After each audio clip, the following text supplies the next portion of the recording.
hajar mereka, tangkap mereka, hajar mereka, hantam mereka.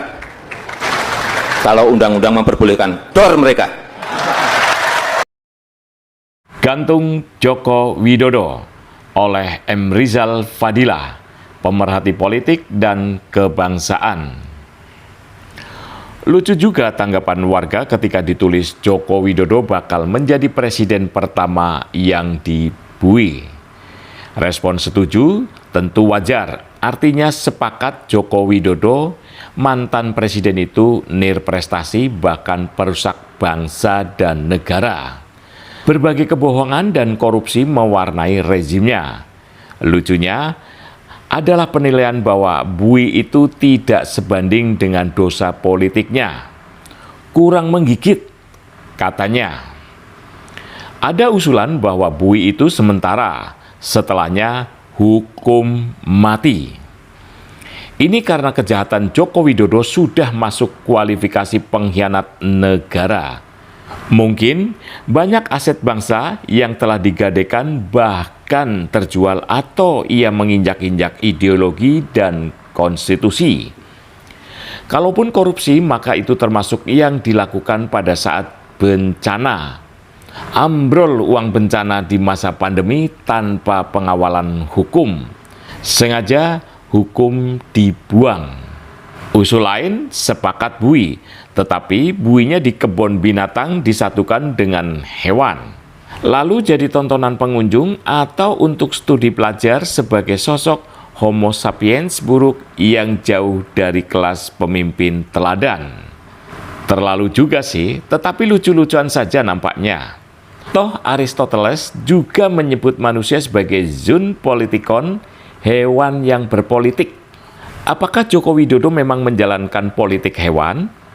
Ada usul lagi, karena kejahatan Joko Widodo itu sekeluarga, maka kalaupun dibui, maka yang disel itu sekeluarga juga. Ini menjadi rekor, katanya. Bukan menjadi presiden pertama di Indonesia yang dibui, tetapi presiden beserta keluarga pertama yang dipenjara. Entah cukup rekor muri atau sampai terekam dalam Guinness Book of Record. Teringat Tsar Nicholas II Rusia yang berfoto sekeluarga setelah itu dibantai pemberontak. Usul berikutnya gantung di Monas. Mungkin terinspirasi oleh ucapan dahulu Komisioner KPU Anas Urbaningrum yang menyatakan siap dihukum gantung di Monas jika dirinya korupsi. Lucunya, ternyata nantinya terjerat kasus korupsi. Untung saja tidak terpenuhi sesumbarnya. Malah ia dapat terus berkiprah di dunia politik. Kekesalan itu tertumpahkan lewat usul berat bahwa sebaiknya Joko Widodo gantung saja.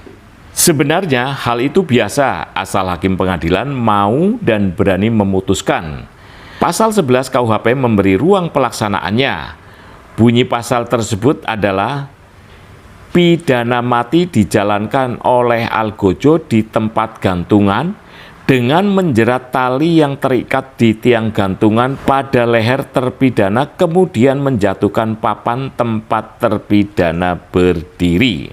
Sesungguhnya rakyat muak dan marah dengan kerja tanpa dosa untuk dosa bertumpuk Joko Widodo. Hingga kini saat tidak menjabat presiden lagi, Joko Widodo masih terus melakukan kerja-kerja politik haram. Bukannya berhenti atau bertobat, malah semakin merajalela mengacak-acak negara. Presiden disandra dan aparat diperalat. Ia menjadi ketua tim ses anaknya, Gibran, untuk melaju. Artinya, cawe-cawe akan berkelanjutan hingga 2029 bahkan lebih.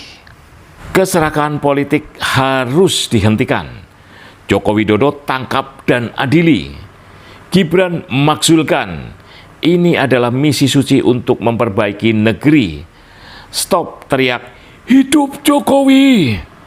Nanti rakyat akan balas dengan teriakan, gantung Jokowi!